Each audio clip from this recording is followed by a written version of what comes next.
Welcome to Indovision channel.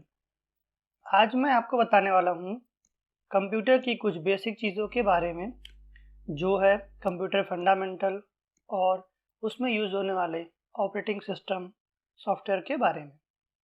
तो आइए शुरू करते हैं। कंप्यूटर क्या होता है? जैसा कि हम जानते हैं कि कंप्यूटर एक क्या है, मशीन है, एक इलेक्ट्रॉनिक मशीन है जो कि क्या करता है, डाटास के कलेक्शन को इंफॉर्मेशन में कन्वर्ट करता है। ठीक है, आज कंप्यूटर के इस टॉपिक में हम कुछ बेसिक चीज़ें जानेंगे, जैसे basic computer, generation of computer, advantage of computer, hardware, software के बारे में, ऑपरेटिंग सिस्टम के बारे में, और लास्ट में जानेंगे कि हमारा क्या कंक्लूजन निकला। तो चलिए शुरू करते हैं। सबसे पहले बात आती है कि कंप्यूटर है क्या, किसने बनाया और क्यों बनाया। कंप्यूटर, जैसा कि हम जानते हैं, कंप्यूटर एक इलेक्ट्रॉनिक मशीन है, इलेक्ट्रॉनिक डिवाइस है, जो कि क्या करता है, यूज़र से, यानी जो यूज़ करते हैं कंप्यूटर उनको बोलते हैं यूज़र, जो यूज़र से इनपुट लेते हैं और उस इनपुट लिए गए डाटा पे क्या करते हैं, प्रोसेस करते हैं, और प्रोसेस करने के बाद जो रिज़ल्ट या जो आउटपुट आता है उसको क्या करते हैं, साथ में स्टोर भी करते हैं।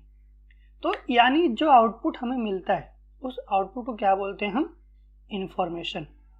यानी कंप्यूटर का सीधा सा का मतलब बताएं तो कंप्यूटर क्या करता है, डाटास पे अलग अलग प्रोसेस करके रिक्वायरमेंट के आधार पे जो आउटपुट देता है उसे क्या बोलते हैं, इंफॉर्मेशन।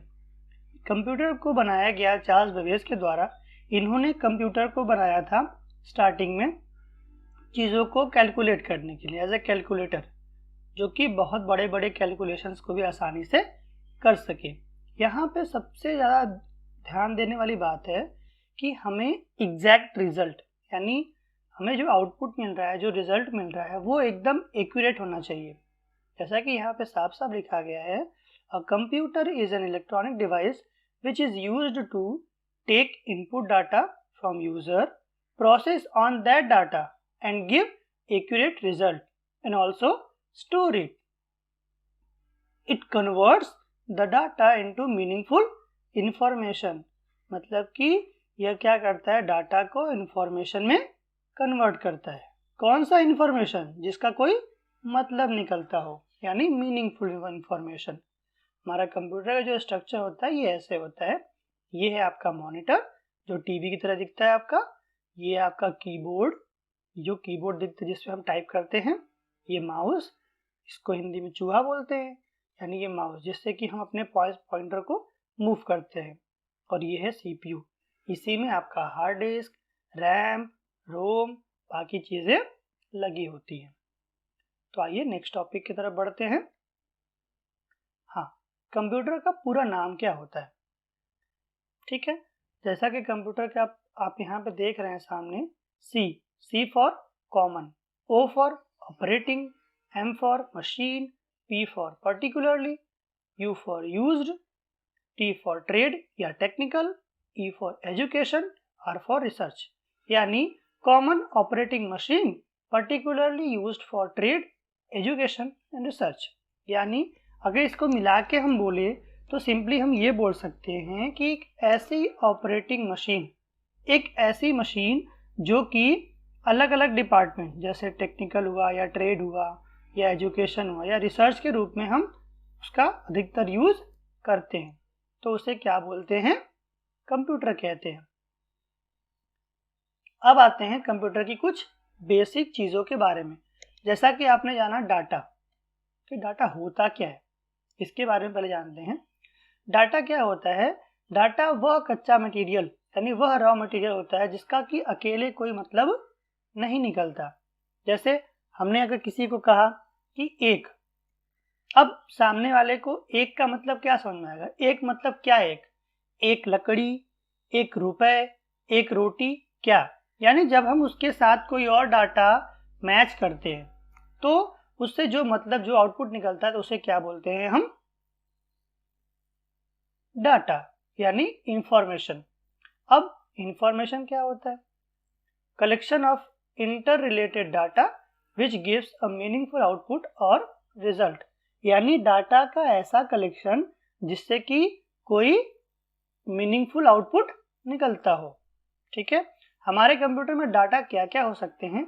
टेक्स्ट यानी लिखी हुई चीज़ें हो सकती हैं, इमेज हो सकता है, अलग अलग फोटो हो सकता है, ऑडियो जो हम वॉइस रिकॉर्डिंग करते हैं या कोई गाना हुआ MP3 वो सब हो सकता है, वीडियो हो सकते हैं जो वीडियो हम लोग देखते हैं अपने मोबाइल या लैपटॉप या कंप्यूटर पे। ठीक है, अब यूज़र क्या होता है? यूज़र के बारे में जानते हैं कि एग्जैक्टली यूज़र होता क्या है। तो एक ऐसा पर्सन या एक ऐसी मशीन जो कि उस कंप्यूटर को यूज़ कर रहा हो, उसे क्या बोलेंगे हम? यूज़र। ठीक है, आपको समझ में आया? डाटा क्या होता है? डाटा एक कच्चा मटेरियल होता है जिसका कि अकेले कोई मतलब नहीं होता है, वह कई सारे डाटा के साथ मिलकर काम करता है। ठीक है, नेक्स्ट है इंफॉर्मेशन। अब इंफॉर्मेशन क्या होता है कि डाटा का कई सारा कलेक्शन जो आपस में जुड़े होते हैं और उनसे कोई ना कोई मीनिंगफुल इंफॉर्मेशन निकलता है, तो उसे क्या बोलते हैं हम? इंफॉर्मेशन बोलते हैं। और यूज़र वो होता है जो कि कंप्यूटर को यूज़ करता है। तो यहाँ पे आप देख सकते हैं, यहाँ पे हर एक चीज़ों का नाम दिया हुआ है। CPU को सिस्टम यूनिट कहते हैं, ये होता है हार्ड डिस्क, ये हार्ड डिस्क बोलते हैं mass storage device, input device होते हैं ये, और ये होते हैं हमारा प्रिंटर। तो हम इसके बारे में आगे जानेंगे कि ये सब चीज़ें क्या होती हैं, कैसे होती हैं। आइए आगे बढ़ते हैं। कंप्यूटर का यूज़ यानी कंप्यूटर के एडवांटेज क्या होते हैं, यानी कंप्यूटर हम लोग जो यूज़ करते हैं उसके क्या क्या एडवांटेज हो सकते हैं, क्या क्या लाभ हो सकता है, या वो इसकी क्या क्या कैरेक्टरिस्टिक्स हो सकती हैं, वो सब चीज़ें हम जानते हैं। तो कंप्यूटर जब भी हम यूज़ करते हैं तो सबसे अधिक हम इसलिए यूज़ करते हैं कि हमारा काम आसानी से और बहुत जल्दी हो जाए। यानी कंप्यूटर में क्या होता है? स्पीड, गति। किस तरह? वो कंप्यूटर भागता नहीं है कहीं, कंप्यूटर की परफॉर्मेंस इतनी तेज होती है, इतनी ज़्यादा फास्ट होती है कि वह इंसान के दिमाग से भी जल्दी कार्य करता है। तो अब हम यहाँ पे देखते हैं कि speed, computer can carry out instruction in less than a million of a second, यानी वह एक साथ 1 सेकेंड में कई सारे इंस्ट्रक्शन को फॉलो करता है। इंस्ट्रक्शन क्या होते हैं? निर्देश। जैसा कि हम जानते हैं कि कंप्यूटर अपने से कोई काम नहीं करता, हमें हमेशा हर बार कोई ना कोई इंस्ट्रक्शन देना होता है कि आपको ये करना है, ये करना है, ऐसे करना है, ऐसे करना है। ठीक है, और वो इंस्ट्रक्शन हम कैसे देते हैं? अपने माउस, अपने कीबोर्ड के द्वारा हम दे सकते हैं। नेक्स्ट है एक्यूरेसी, सटीकता। हम कंप्यूटर का यूज़ इसीलिए करते हैं ताकि जो भी कैलकुलेशन, जो भी एक्टिविटी परफॉर्म कर रहे हैं वह एकदम सटीक हो, यानी वो एकदम सही हो। ठीक है, तो ये होता है उसका दूसरा एडवांटेज। तीसरा क्या है? डिलीजेंस। डिलीजेंस क्या होता है? यानी अविराम, यह बिना रुके काम करता है। जैसा कि इंसान होता है वो थक जाता है, ठीक है, हाँ, इसके लिए क्या चाहिए? हमें लाइट प्रॉपर कंप्यूटर को चाहिए होता है, तभी वो अच्छे से परफॉर्म कर पाता है। ठीक है, तो यानी कंप्यूटर एक साथ काम भी कर सकता है, बहुत सटीक आंसर भी दे सकता है, और ये लगातार कार्य भी कर सकता है, यानी बार बार टास्क को परफॉर्म या रिपीट कर सकता है। नेक्स्ट है वर्सटैलिटी। वर्सटैलिटी क्या होती है? यानी यह एक साथ कई सारे काम कर सकता है, जिसको बोलते हैं बहुमुखी प्रतिभा वाला। ठीक है, यह क्या करता है? बिना रुके या बिना कोई गलत इंफॉर्मेशन दिए हुए या गलत आउटपुट दिए ये कई सारे काम एक साथ मल्टीपल टास्क को परफॉर्म कर सकता है। जैसे यहाँ लिखा हुआ है, it has capacity to perform multiple task at a single time without any fail. It means कि यह बिना रुके, बिना फेल हुए एक काम को कई सारे बार, यानी कई सारे काम को एक साथ परफॉर्म कर सकता है। नेक्स्ट है स्टोरेज कैपेसिटी। जैसा कि हम जानते हैं कि कंप्यूटर के पास बहुत सारे स्टोरेज होते हैं, वो डिपेंड करता है कि आप कितने स्टोरेज बढ़ा सकते हैं उसमें। तो यानी कंप्यूटर के पास बहुत बड़ी मेमोरी भी होती है, या अगर हम चाहें तो उससे बड़ी मेमोरी भी यूज़ कर सकते हैं, यानी उसमें कई सारे डाटा को रख सकते हैं। नेक्स्ट है ऑटोमेशन, यानी हम जानते हैं कि कंप्यूटर ऑटोमेटिक काम करता है, हमने कोई इंस्ट्रक्शन दिया और वो ऑटोमेटिक काम करने लगा, तो इसको क्या बोलते हैं? एक ऑटोमेटिक। तो यानी यहाँ पे कुछ चीज़ें हैं जो हमें बहुत अधिक ध्यान देनी होती हैं कि कंप्यूटर फ्लेक्सिबल होता है। इट मीन्स कंप्यूटर की मेमोरी हम जब चाहे बढ़ा सकते हैं, जब चाहे कम कर सकते हैं अपने यूज़ के अकॉर्डिंग। तो कंप्यूटर में कुछ एडवांटेजेस हैं, वो मैं आपको एक बार शॉर्ट आउट बता देता हूँ कि क्या चीज़ें कैसे होती हैं। तो कंप्यूटर में स्पीड होता है, वह सटीक आंसर देता है, वो बिना रुके काम करता है और ये कई सारे काम एक साथ कर सकता है। उसके पास स्टोरेज कैपेसिटी होती है लार्ज अमाउंट में और ये ऑटोमेटिक होता है। आते हैं नेक्स्ट पे, जनरेशन ऑफ कंप्यूटर। हालांकि कई लोग ये भी बोलते हैं कि कंप्यूटर के 4 जनरेशन होते हैं, कंप्यूटर के 5 जनरेशन होते हैं। तो अभी तक एग्जैक्टली अगर मैं आपके सामने बताऊं तो ये एक चार्ट है जो कंप्यूटर जनरेशन का एक चार्ट है, जिसमें जनरेशन के अकॉर्डिंग क्या क्या चीज़ें यूज़ हुई थी, उनके क्या क्या एग्जाम्पल हैं, वो मैं आपको यहाँ पे बताऊंगा आज। तो आइए जानते हैं कि फर्स्ट जनरेशन को समझने के लिए हम ये बोल सकते हैं कि समय के आधार पे कंप्यूटर्स में जो चीज़ें यूज़ हुई, उनकी कमियां खामियां की वजह से जो नए नए जनरेशन आए, तो कहीं ना कहीं नए जनरेशन की शुरुआत तभी होती है जब पहले जनरेशन में कुछ कमियां रह जाती हैं। यानी कुछ ऐसे कंप्यूटर्स होते हैं जिसमें कुछ चीज़ें मिसिंग होती हैं, या कुछ चीज़ों में एरर आता है, या उसमें कुछ ऐसी कमी होती है, तब हम नई चीज़ें यूज़ करते हैं या नई चीज़ों का आविष्कार होता है। तो यहाँ पे हम जानेंगे फर्स्ट जनरेशन के बारे में कि फर्स्ट जनरेशन क्या होता है। फर्स्ट जनरेशन जो पहली पीढ़ी हमारी कंप्यूटर की थी वो थी 1940 टू 1956, यानी 1940 से 1956 के बीच में। तो इस जनरेशन के जितने कंप्यूटर्स थे उनमें क्या यूज हुआ था? Vacuum tube. वैक्यूम ट्यूब, क्योंकि वैक्यूम ट्यूब क्या होते थे? बहुत ही छोटे छोटे होते थे वैक्यूम ट्यूब, और ये काफ़ी हीट होते थे। वैक्यूम ट्यूब जो होते थे काफ़ी हीट होते थे। लेकिन कंप्यूटर हम आज देख रहे हैं, आज के समय में जो कंप्यूटर होते हैं वो काफ़ी छोटे छोटे होते थे, तो उसमें जो डिवाइसेस होती हैं बहुत छोटी छोटी होती थी। लेकिन पहले के कंप्यूटर्स में क्या होता था कि बहुत बड़े बड़े कंप्यूटर्स होते थे। तो कहीं ना कहीं उस समय उस कंप्यूटर में यूज़ होने वाले छोटे छोटे डिवाइस भी क्या होते थे, उनकी साइज़ आज के समय की अगर कंपैरिजन करें तो बहुत बड़े बड़े होते थे। ठीक है, बड़े होने की वजह से उसमें हीट होती थी और वो जल्दी जल्दी मैन्युफैक्चरिंग यानी जल्दी जल्दी उसको मेंटेनेंस करने का हमें ज़रूरत पड़ता था। तो इसके कुछ एग्जाम्पल भी हैं आपके सामने कि उस समय के कंप्यूटर्स के एग्जाम्पल क्या क्या थे। ENIAC, एडवैक, यूनिवैक, IBM का 701 और IBM का 650। सबसे पहला कंप्यूटर ENIAC ही बोला जाता है कि ENIAC कंप्यूटर क्या होता है? Electronic numerical integrator and computer, ये ENIAC का फुल फॉर्म होता है। अब आते हैं सेकेंड जनरेशन के बारे में।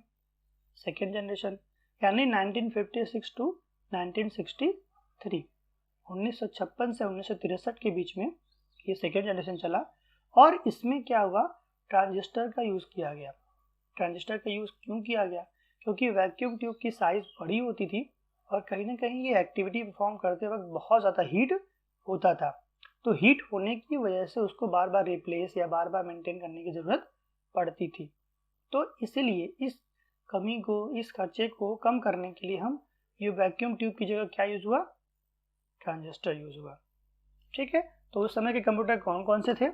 IBM 1620, IBM 7094, CDC 1604, CDC 3600 और यूनिवैक 1108। IBM बहुत पुरानी कंपनी है, तो IBM उस समय कंप्यूटर का आविष्कार करता था। ठीक है, तो नेक्स्ट आते हैं थर्ड जनरेशन के बारे में कि थर्ड जनरेशन क्या होता है और इसमें क्या क्या यूज़ हुआ। तो थर्ड जनरेशन जो चला वो 1963 टू 1971 था। ठीक है, 1963 से 1971 के बीच में ये थर्ड जनरेशन हमारा चला। और इसमें क्या यूज़ हुआ? इंटीग्रेटेड सर्किट, IC यूज़ हुआ। IC आज भी आप देखते हैं कि ICs आकार में काफ़ी छोटे होते थे और कहीं ना कहीं बहुत अधिक तेज़ी से कार्य करते थे। यानी IC जो थी वो ट्रांजिस्टर और वैक्यूम ट्यूब से बहुत ज़्यादा फास्ट काम करता था और इसकी साइज़ भी कम होती थी, जिससे कि ऑटोमेटिक अगर डिवाइसेस की साइज़ छोटी होती हैं तो ऑटोमेटिक जो उस डिवाइसेस से बने हुए सारा ओवरऑल कंप्यूटर होता है वो कंप्यूटर की साइज़ ऑटोमेटिक छोटी हो जाती थी और कहीं ना कहीं वो बहुत ज़्यादा फास्ट काम करता था। इसके जो एग्जाम्पल थे वो क्या थे, IBM 360 series, Honeywell 6000 series, PDP personal data processor का IBM 370 and 168 और TDC 316। ये जो नाम होते थे कंप्यूटर के, ये अपने अकॉर्डिंग, ये अपने कोड के अकॉर्डिंग या किसी स्पेसिफिक चीज़ों के अकॉर्डिंग ये नाम रखा जाता था। ठीक है, आते फोर्थ जनरेशन के बारे में कि फोर्थ जनरेशन क्या होता है। फोर्थ जनरेशन 1941 से आज तक यानी प्रेजेंट तक चला। ठीक है, इस फोर्थ जनरेशन में क्या क्या यूज हुआ, VLSI very large scale integrator, यानी एक प्रोसेसर की तरह इसको यूज करते थे हम लोग। यानी कंप्यूटर में जो यूज होता था वो था प्रोसेसर, प्रोसेस करने के लिए हमें प्रोसेसर की ज़रूरत पड़ती थी। ठीक है, तो ये प्रोसेसर अब के कंप्यूटर में बहुत फास्ट काम करता था और कहीं ना कहीं उसकी साइज भी बहुत छोटी होती थी। तो ये इन तीनों से, वैक्यूम ट्यूब, ट्रांजिस्टर और IC से भी ज़्यादा फास्ट काम करता था। ठीक है, अब जिस कंप्यूटर में ये VLSI लगते थे उनके एग्जाम्पल क्या क्या, उनके नाम क्या क्या हैं, डेक 1019, स्टार 1000, PDP 11, क्रे 1 जो सुपर कंप्यूटर था पहला, क्रे एक्स मैप, क्रे एक्स MP सुपर कंप्यूटर। यानी आपने अभी आगे पढ़ना है कि सुपर कंप्यूटर्स कैसे होते थे और कितने बड़े बड़े होते थे। तो सुपर कंप्यूटर जो थे वो आकार में बहुत ही बड़े थे। सुपर कंप्यूटर्स 3-3 कमरों के अकॉर्डिंग 4-4 कमरे के बराबर कंप्यूटर होता था। तो उससे भी बड़े बड़े कंप्यूटर्स होते थे पहले। ठीक है, तो कहीं ना कहीं आज भी सुपर कंप्यूटर का यूज़ होता है। तो सुपर कंप्यूटर्स बहुत बड़ी बड़ी एक्टिविटीज़ के लिए यूज़ होता है, जैसे अंतरिक्ष में कुछ चीज़ें हों, अंतरिक्ष के लिए या अनुसंधान के लिए या कुछ किसी रिसर्च के लिए यूज़ होता था। अब आते हैं नेक्स्ट, जो फिफ्थ जनरेशन है, ये प्रेजेंट टू बियॉन्ड, यानी आने वाले जो समय होते हैं वो अभी क्या, जो आज चल रहा है वो और जो आने वाले जो समय होते हैं उसमें क्या होता है, वो फिफ्थ जनरेशन को माना जाता है। और फिफ्थ जनरेशन में जो यूज होता था वो होता था ULSI, ultra large scale integrator और आर्टिफिशियल इंटेलिजेंस। जो आज के समय में हम देख रहे हैं, रोबोटिक्स हुआ या जो नई नई टेक्निक्स हुई, ये सब क्या होते हैं, ये सब ULSI और आर्टिफिशियल इंटेलिजेंस के रूप में काम करता था। आर्टिफिशियल इंटेलिजेंस क्या होता है कि एक ऐसा दिमाग जो ऑटोमेटिक कंप्यूटर अपने से काम करता हो, उसे क्या बोलेंगे, आर्टिफिशियल इंटेलिजेंस। जैसा कि आपने मूवीज़ में देखा होगा या आपने देखा होगा कि रोबोट कैसे अपने आप से काम करते हैं, बस हमें उनको बोलना पड़ता है, तो कैसे अपने आप से वो एक्टिविटी परफॉर्म करते हैं। तो वो किसके द्वारा होता था, वो होता है आर्टिफिशियल इंटेलिजेंस के द्वारा। ओके, तो अब हम जानेंगे कि आर्टिफिशियल इंटेलिजेंस और ULSI जिस कंप्यूटर्स में यूज़ होते थे उन्हें क्या कहते हैं। उनका एग्जांपल है डेस्कटॉप, जो आज हम देखते हैं, लैपटॉप, नोटबुक, अल्ट्राबुक और क्रोमबुक। ये सब क्या होते हैं, ये अब के और आगे आने वाले समय में जो कंप्यूटर्स होते हैं उनके नाम है। रोबोटिक्स जो होती थी वो आर्टिफिशियल इंटेलिजेंस पे ही काम होता था। आर्टिफिशियल का मतलब होता है बनावटी, जो कृत्रिम, जो हम लोग बनाते हैं, जो ह्यूमन द्वारा बनाया होता है, यानी एक ऐसा दिमाग जो इंसानों के द्वारा बनाया जाता है, जो कंप्यूटर में फिट कर दिया जाता है और वो ऑटोमेटिक एक्टिविटी परफॉर्म करता है। तो देखा दोस्तों, आपने जनरेशन ऑफ कंप्यूटर के बारे में जाना कि जनरेशन कितने प्रकार का होता है और कब से कब उस चला और उसमें क्या क्या इक्विपमेंट यूज हुए और उनके एग्जाम्पल क्या क्या हैं। तो आइए चलते हैं, अब बढ़ते हैं आगे कंपोनेंट्स ऑफ कंप्यूटर के बारे में। जैसा कि हम जानते हैं कि कंप्यूटर दो पार्ट से मिलकर बना होता है, एक होता है हार्डवेयर, एक होता है सॉफ्टवेयर। तो हार्डवेयर क्या होता है ये जानते हैं हम। हार्डवेयर वह चीज़ें होती हैं, वह डिवाइस, वह मशीन होता है जिससे कि हम अपने हाथ से उसको यूज़ कर डायरेक्टली यूज़ करते हैं, उसे अपने हाथों से छूकर उसकी जगह, उसकी प्लेस को रिप्लेस कर सकते हैं या उसमें हम कुछ चीज़ें चेंजेस कर सकते हैं, वो क्या होता है हार्डवेयर।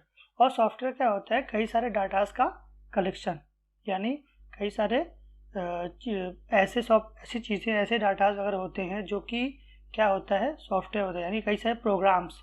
सॉफ्टवेयर के लिए डाटा क्या होता है, प्रोग्राम होता है, यानी प्रोग्राम्स का कलेक्शन क्या कहलाता है, सॉफ्टवेयर कहलाता है। ठीक है, तो आइए अब जानते हैं कि हार्डवेयर में क्या क्या चीज़ें आती हैं।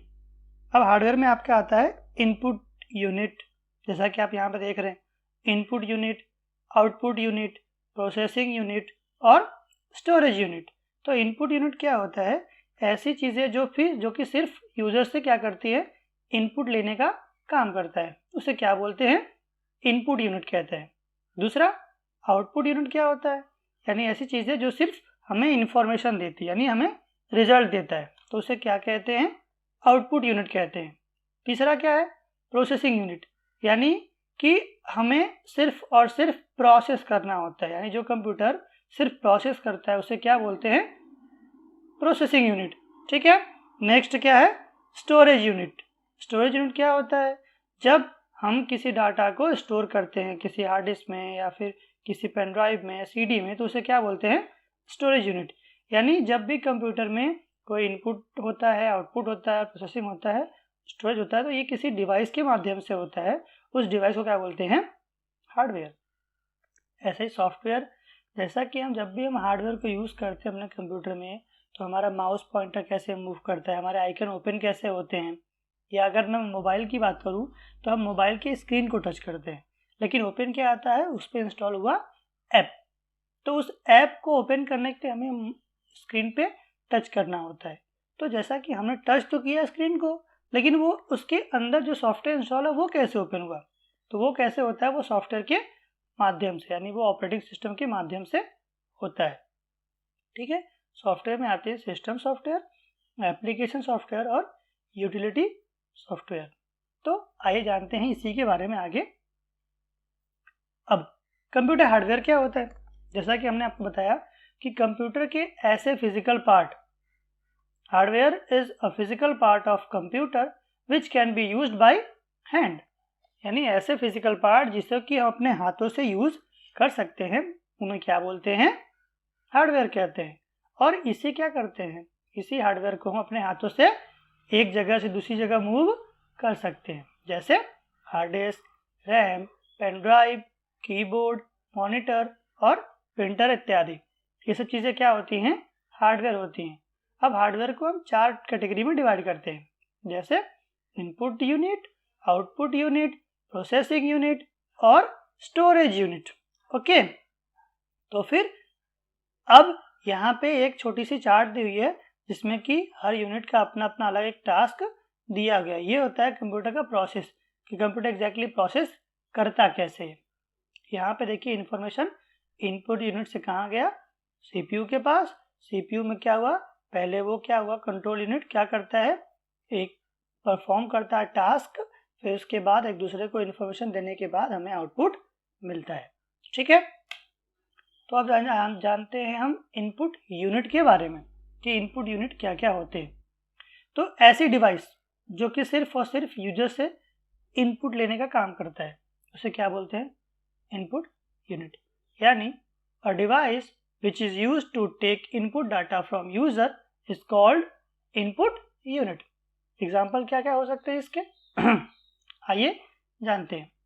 Keyboard, mouse, scanner, barcode reader, MICR यानी magnetic ink character reader, OCR optical character reader, OMR optical mark recognition, microphone यानी mic, light pen, joystick, touch screen, camera इत्यादि।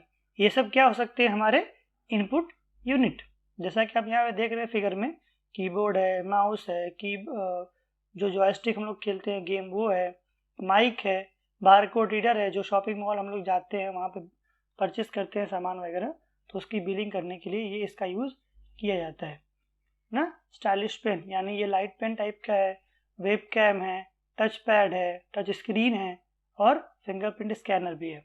ठीक है, तो ये सब क्या होते हैं, इनपुट डिवाइस होते हैं। अब आते हैं आउटपुट यूनिट के बारे में।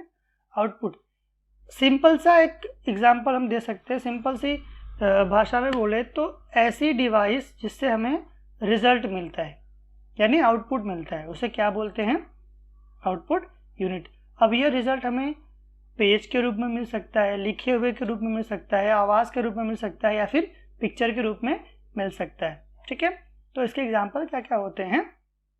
Speaker, monitor, printer, projector, plotter, ये सब क्या होते हैं? इसके आउटपुट यूनिट यानी या आउटपुट डिवाइसेस, जिससे कि हमें रिजल्ट प्राप्त होता है। जैसे यहाँ पे देख रहे हैं आप मॉनिटर से हमें स्क्रीन दिखाई देती है, इमेज दिखाई देता है। प्रिंटर से हमें फोटोज वगैरह निकलते हैं। स्पीकर जिससे हमें वॉइस निकलती है। हेडसेट जो हम हेडफोन लगाते हैं उससे जो वॉइस निकलती है वो होता है हेडसेट में भी स्पीकर लगे होते हैं। ठीक है, प्रोजेक्टर जो हमें प्रोजेक्शन के लिए यूज़ होता है। प्लॉटर जो बड़े बड़े बैनर्स को प्रिंट करता है वो होता है प्लॉटर। ठीक है, तो ये सब होते हैं आउटपुट यूनिट। अब में आता है प्रोसेसिंग यूनिट। ये कंप्यूटर का बहुत ही अहम पार्ट होता है। कंप्यूटर की सारी एक्टिविटीज़ इसी प्रोसेसिंग यूनिट में यूज़ होती है। ठीक है, तो आइए जानते हैं कि प्रोसेसिंग यूनिट होता क्या है। द प्रोसेसर, यहाँ पे साफ साफ दिया है, the processor that transform raw data into useful information is called processing. यानी जब डाटा को, एक कच्चे डाटा को एक इंफॉर्मेशन में कन्वर्ट करते हैं तो उस प्रोसेस को क्या बोलते हैं? Processing. And that device is called processor. जिस डिवाइस के माध्यम से यह प्रोसेसिंग होती है उस डिवाइस को क्या बोलते हैं? प्रोसेसर, यानी सीपीयू चिप। ठीक है, this function is divided between the computer, processor and memory. यह कंप्यूटर, प्रोसेसर और मेमोरी के बीच में काम करता है। The processor are also called central processing unit, CPU। ठीक है, it manage all the device and performs the actual processing of data. यानी यह सभी डिवाइसेस और उसकी परफॉर्मेंस जो कि एक्चुअल डाटा पे होती है उसको कंट्रोल और मॉनिटरिंग करता है। यानी CPU को हम कंप्यूटर का मस्तिष्क भी कहते हैं। ठीक है, क्यों कहते हैं? क्योंकि सारी एक्टिविटीज़ जो चीज़ें होती है वो क्या होता है? आपका प्रोसेसिंग यूनिट ही हैंडल करता है कि इनपुट कैसे आएगा, प्रोसेसिंग कैसे होगी, वो सब चीज़ें क्या होती हैं? हमारे प्रोसेसिंग यूनिट पे काम होता है। ठीक है, फिर नेक्स्ट होता है स्टोरेज यूनिट। ठीक है, एक ऐसी डिवाइस जब हम डाटा को स्टोर करते हैं, एक ऐसी डिवाइस जहां हम डाटा को स्टोर करते हैं उसे क्या बोलते हैं? Storage unit. यह अलग अलग प्रकार का हो सकता है। यह कभी कुछ डिवाइस कम स्टोरेज को भी ऑक्यूपाई करता है, कहीं कम इंफॉर्मेशन को स्टोर करता है, और कुछ डिवाइसेस होते हैं जो कि बहुत ज़्यादा ही डाटा को स्टोर करते हैं। जैसे यहाँ पे आप इमेज में देख रहे हैं, हार्ड डिस्क है, रैम है, रोम है, CD है, फ्लॉपी डिस्क है, मेमोरी कार्ड है, पेन ड्राइव है और टेप ड्राइव है। ठीक है, तो हम क्या बोलते हैं स्टोरेज यूनिट को? A device which can be store any type of data and information is called storage unit या device. It has a capacity to read and write any type of data. ठीक है, हम data को read भी कर सकते हैं और राइट भी कर सकते हैं। यानी डाटा को हम पढ़ भी सकते हैं और क्या कर सकते हैं? उस पर हम डाटा अपलोड भी कर सकते हैं। तो data is commonly stored on magnetic और optical disc.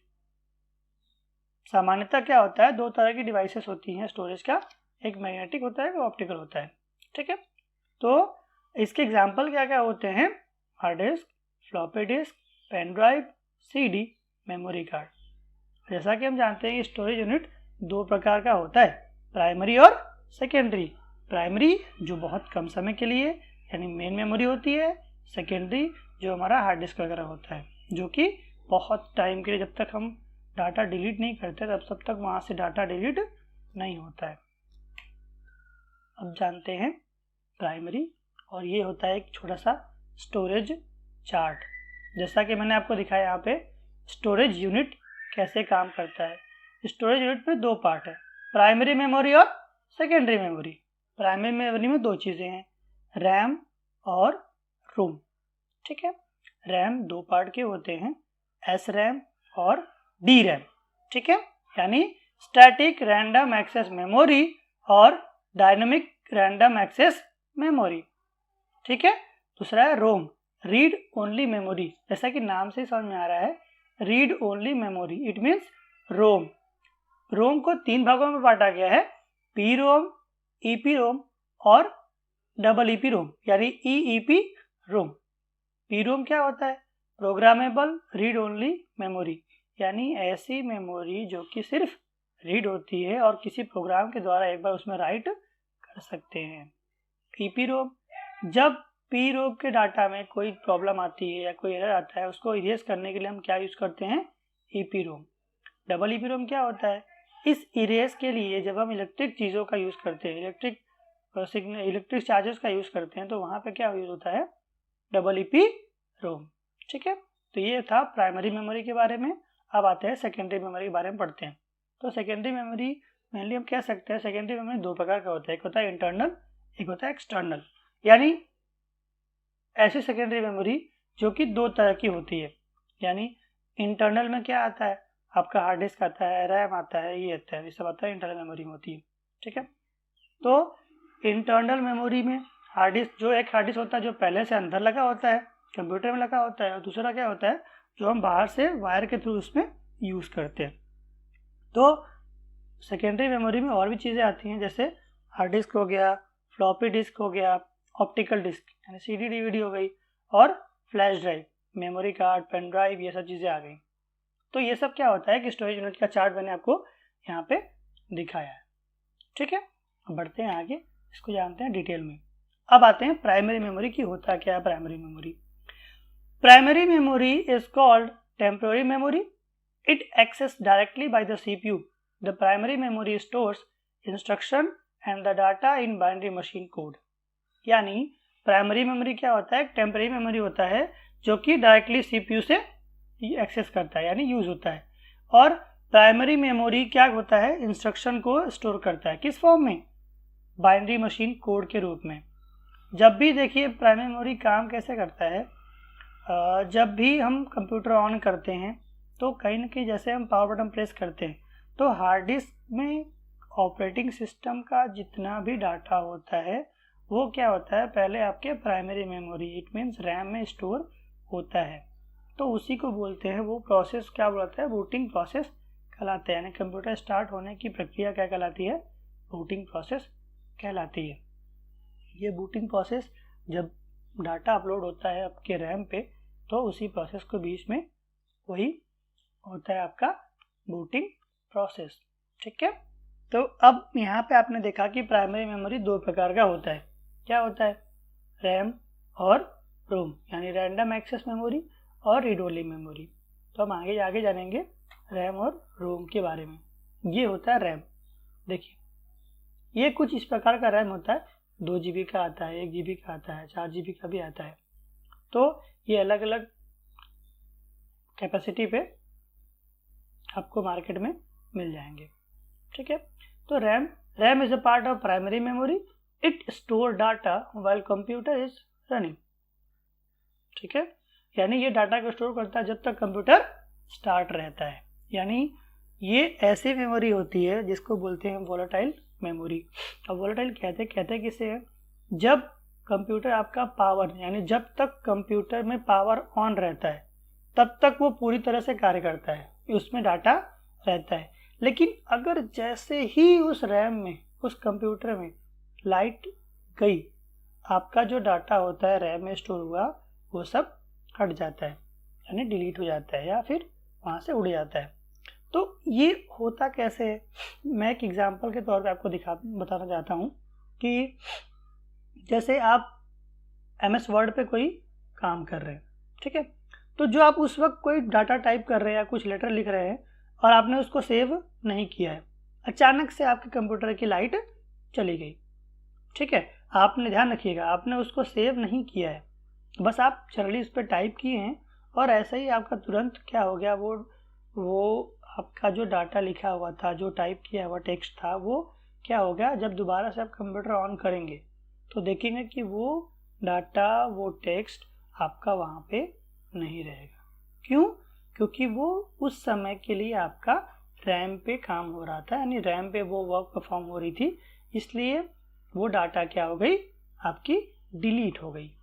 It means RAM तब तक काम करता है, यानी रैम का काम तब तक डाटा को स्टोर करना है जब तक कि कंप्यूटर में लाइट बनी रहती है, वो होता है रैम का पार्ट। यानी यही रैम जब हम कंप्यूटर को स्टार्ट करते हैं तब तक, यानी जब हार्ड डिस्क के हमारा डाटा रैम में आता है तो हमारा कंप्यूटर स्टार्ट होता है, एप्लीकेशंस ओपन होते हैं, आइकन दिखते हैं डिस्प्ले पे, ये सब चीज़ें। ठीक है, तो ये इसके दो पार्ट है, स्टैटिक रैम और डायनामिक रैम। ठीक है, अब आते हैं रोम के बारे में कि रोम क्या होता है। जैसा कि नाम से समझ में आ रहा है, रीड ओनली मेमोरी, यानी मेमोरी में वह डाटा जिसको हम सिर्फ रीड कर सकते हैं। यानी रोम तब तक काम करता है जब तक कि हम सिर्फ डाटा को रीड करें, यानी इसमें राइट की परमिशन सिर्फ और सिर्फ एक बार होती है, जो कि प्रोग्राम के थ्रू होता है। ठीक है, ये होता है रोम। यानी ROM is non volatile and is used to store programs permanently. ठीक है, एक बार अगर डाटा इस पे हम रीड या राइट कर दिए तो हम इसको सिर्फ रीड कर सकते हैं, राइट करने की परमिशन नहीं होती। The computer cannot store anything in this type of memory. It cannot be written too easily or at all, then never again. There are 3 types of ROM. यानी रोम 3 प्रकार का होता है, PROM, EPROM और EEPROM। PROM के बारे में बताते हैं आपको। PROM क्या होता है? प्रोग्राम के द्वारा जब हम रोम पे कोई डाटा राइट करते हैं एक बार, तो उसे क्या बोलते हैं? PROM। अगर कभी राइट करते वक्त कोई गलती हो गई, कोई एरर आ गया, कोई चीज़ें प्रॉब्लम क्रिएट कर गई, तो हम उसको फिर कैसे इरेज कर सकते हैं? तो उसको हम इरेज कर सकते हैं किसके द्वारा? PROM के द्वारा। PROM क्या होता है? सॉरी, EPROM के द्वारा। EPROM क्या होता है? Erasable programmable read only memory. It means कि जब हम PROM में रखे गए डाटा को इरेज करना चाहते हैं या उसको डिलीट करना चाहते हैं, तो उस डिलीट करने के लिए हमें क्या होता है? अल्ट्रा वायलेट रेज का यूज़, अल्ट्रावायलेट लाइट का यूज़ करना पड़ता है, जो कि हेल्थ के लिए काफ़ी हार्मफुल होता है। ठीक है, तो इरेज तो हो जाता है लेकिन वो काफ़ी हार्मफुल होता है हेल्थ के लिए। तो इसी प्रॉब्लम्स को दूर करने के लिए नेक्स्ट क्या आया? EEPROM। ठीक है, EEPROM, erasable programmable read only memory. यानी अब उसी अल्ट्रावायलेट लाइट की जगह हम क्या है? इलेक्ट्रिक चार्ज का यूज़ करते हैं इस EEPROM के लिए। यानी उस PROM में रखे गए डाटा को डिलीट करने के लिए हमें इलेक्ट्रिक चार्ज का यूज़ करना पड़ता है EEPROM में, जिससे कि हमारी गलती को ठीक किया जा सके सिर्फ एक बार। ठीक है, अब आते हैं नेक्स्ट टॉपिक के बारे में, सेकेंडरी मेमोरी। अब ये सेकेंडरी मेमोरी होता क्या है? सेकेंडरी मेमोरी को हम परमानेंट मेमोरी कह सकते हैं। यह डाटा को तब तक स्टोर करता है जब तक उस डाटा को हम डिलीट नहीं कर देते या उस डाटा को हम ओवरराइट नहीं कर देते। ओवरराइट का मतलब क्या होता है? कोई पेन ड्राइव आपके पास 4 GB का है, आपने उसमें कोई मूवी, कोई डाटा, कोई सॉन्ग कॉपी किया, ठीक है, फिर हम उसी डाटा को डिलीट करके फिर से दूसरा हम उसी पे राइट ना कर दें, तो उसको क्या बोलते हैं? ओवरराइट। यानी कोई डाटा सेम फाइल पहले से है, उसको हम दोबारा फिर रीड राइट कर रहे हैं। ठीक है, तो सेकेंडरी मेमोरी क्या होती है? परमानेंट मेमोरी होती है। इसमें डाटा बहुत देर तक स्टोर होता है जब तक कि यूज़र डिलीट ना कर दे। ठीक है, जैसे हार्ड डिस्क ड्राइव होता है, HDD, पेन ड्राइव होती है, फ्लैश ड्राइव होता है, CD DVD होता है, ETC, ये सब होते हैं। ठीक है, यहाँ इमेज में आपके सामने दिखा है कि फ्लैश ड्राइव क्या होता है, floppy disk, zip disk, CDRW, CDR, ठीक है, DVD-RW, DVD-R, स्टोरेज टाइप, ठीक है, स्टार्टेड यानी मेमोरी कार्ड, ये रिमूवेबल डिस्क वगैरह होता है। ये सब पहले के स्टोरेज डिवाइस है, अभी भी इसका यूज़ होता है। ये आपका मैग्नेटिक डिस्क, इसमें हार्ड डिस्क होता है ये। ठीक है, सेकेंडरी स्टोरेज डिवाइस 2 प्रकार के होते हैं, इंटरनल और एक्सटर्नल। ठीक है, इंटरनल जो कंप्यूटर में पहले से लगा होता है, एक्सटर्नल जो हम कंप्यूटर में बाहर से यूज़ करते हैं, जैसे पेन ड्राइव और मेमोरी कार्ड वगैरह। ठीक है, यहाँ देखिए दिया है हार्ड डिस्क में क्या क्या चीज़ें होती हैं। प्लेटर होता है, मोटर होता है, बीच में रीड एंड राइट का हेड होता है, ठीक है, कैलकुलेटर होता है, ठीक, इंटरफेस होता है, जंपर और पावर सप्लाई का भी सोर्स दिया होता है। अब हमने हार्डवेयर के बारे में तो पढ़ लिया कि हार्डवेयर क्या होते हैं, कैसे होते हैं, उनको यूज़ कैसे करते हैं। तो अब जानते हैं कंप्यूटर के सेकेंड पार्ट के बारे में कि एग्जैक्टली सॉफ्टवेयर क्या होता है। ठीक है, तो यहाँ पे हम जानते हैं कि a software is a collection of interrelated program which is used to complete specific task. ध्यान से देखिएगा कि सॉफ्टवेयर क्या होता है, कई सारे इंटर रिलेटेड प्रोग्राम्स का कलेक्शन होता है। अब इंटर रिलेटेड का मतलब क्या होता है, जैसा कि मैंने आपको स्टार्टिंग में बताया था कि अगर मैं बर्थडे पार्टी का एक एग्जांपल लेता हूँ, ठीक है, ध्यान से सुनिएगा। अगर मैं किसी बर्थडे पार्टी का सेलिब्रेशन लेता हूँ कि आपको कोई बर्थडे पार्टी सेलिब्रेट करनी है, तो वहाँ पे आप केक की चॉइस करेंगे, क्या क्या खाने में बनेगा वो चॉइस करेंगे, कौन कौन से मेहमान आएंगे, आपका डेकोरेशन कैसा होगा। तो ये सारी एक्टिविटी आप परफॉर्म करते हैं। तो उस एक्टिविटी के लिए अलग अलग तरह की चीज़ों का यूज़ करते हैं। जैसे सजावट के लिए आप फूल वगैरह का यूज़ करेंगे, पार्टी पेपर का यूज़ करेंगे, और केक के लिए आपको कौन सा फ्लेवर चाहिए, ठीक है, केक कैसा होना चाहिए, कितना होना चाहिए अमाउंट में, कितने रिलेटिव्स, कितने मेहमान आने वाले हैं वो, और बाकी चीज़ें कैसे कैसे होंगी, वो सब आप पहले से डिसाइड करते हैं, यानी वो प्री डिसाइडेड होता है। तो ऐसे ही जब भी हम कोई सॉफ्टवेयर बनाते हैं तो हमें उनके अलग अलग प्रोग्राम्स के बारे में पहले से पता होता है, या पहले से हम उसको चीज़ें एनालाइज करते हैं कि क्या क्या चीज़ें हो सकती हैं। ठीक है, तो ये अलग अलग प्रोग्राम, केक लेना, खाना बनाना, मेहमानों का आना, डेकोरेशन, ये अलग अलग प्रोग्राम है। तो इस अलग अलग प्रोग्राम को एक साथ कंप्लीट करने के लिए हम, इनका मोटिव क्या है, बर्थडे को अच्छे से सेलिब्रेट करना। ठीक है, मेन हमारा टास्क क्या है, बर्थडे सेलिब्रेट करना। तो उसी बर्थडे सेलिब्रेशन के लिए हम अलग अलग प्रोग्राम करते हैं। तो वही चीज़ यहाँ पे भी आती है सॉफ्टवेयर पे कि जब भी मान लीजिए अगर हमें कोई गेम खेलना हो, तो उस गेम के लिए मान लीजिए कोई स्पीड कार रेसिंग का गेम हम लेते हैं, तो कार रेसिंग के गेम में हमें क्या होता है, रोड चाहिए, बाइक या कार चाहिए, आसपास ब्रेकर हों, पेड़ पौधे हों, लोगों की भीड़ हो, और भी कारें हों। तो वो कार, वो पेड़ पौधे, वो रोड, वो ट्रैफिक, वो ब्रेकर, वो कार की डिज़ाइन, कार का कलर, कार पे बैठा हुआ आदमी, तो वो सब क्या होता है, अलग अलग प्रोग्राम होता है। तो उन प्रोग्राम को जब हम एक साथ मिलाते हैं तो वहाँ पे उसके लिए हम क्या बोलते हैं वहाँ पे, कि वो एक सॉफ्टवेयर है, कोई गेम है जिसको हम खेलते हैं। ठीक है, तो अब आई थिंक आपको अच्छे से समझ में आ गया होगा कि सॉफ्टवेयर होता क्या है। ठीक है, ये सब इंस्ट्रक्शन पे ही काम होते हैं। प्रोग्राम क्या होता है, इंस्ट्रक्शन का कलेक्शन होता है। स्टेप बाय स्टेप जो हम इंस्ट्रक्शन फॉलो करते हैं उसको क्या बोलते हैं, प्रोग्राम। ठीक है, तो अब यहाँ पे सॉफ्टवेयर, कुछ एग्जाम्पल सॉफ्टवेयर के हैं, MS ऑफिस, जो अलग अलग गेम्स होते हैं वो सब क्या होते हैं, टैली सॉफ्टवेयर होता है, एडोब रीडर होता है। हाँ, यहाँ पे एक बात और ध्यान देनी होती है कि हम सॉफ्टवेयर को कभी छू नहीं सकते।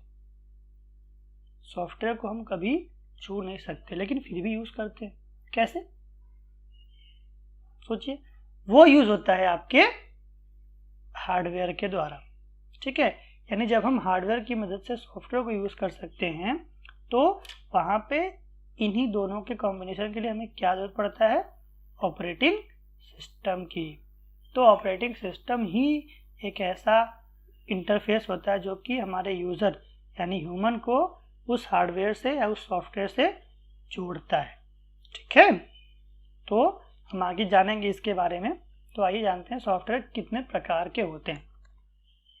ठीक है, सॉफ्टवेयर 3 प्रकार के होते हैं mainly, system software, application software और यूटिलिटी सॉफ्टवेयर। ठीक है, सिस्टम सॉफ्टवेयर क्या क्या होता है, ये देखिए सॉफ्टवेयर के कुछ एग्जांपल्स हैं। विंडोज 7 जो हम यूज़ करते हैं, विंडोज 10, ठीक है, स्काइप, फोटोशॉप, टैली, ये सब क्या होते हैं, सॉफ्टवेयर्स होते हैं। ठीक है, अब उन सॉफ्टवेयर्स में सबसे अधिक इम्पोर्टेंट होता है हमें ऑपरेटिंग सिस्टम।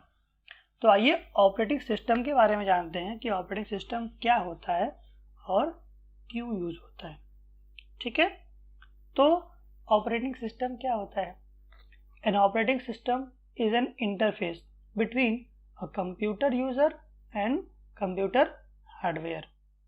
ठीक है, ये क्या होता है कि इंटरफेस होता है किसके किसके बीच में, कंप्यूटर और यानी यूजर जो यूज करता है और कंप्यूटर हार्डवेयर के बीच में।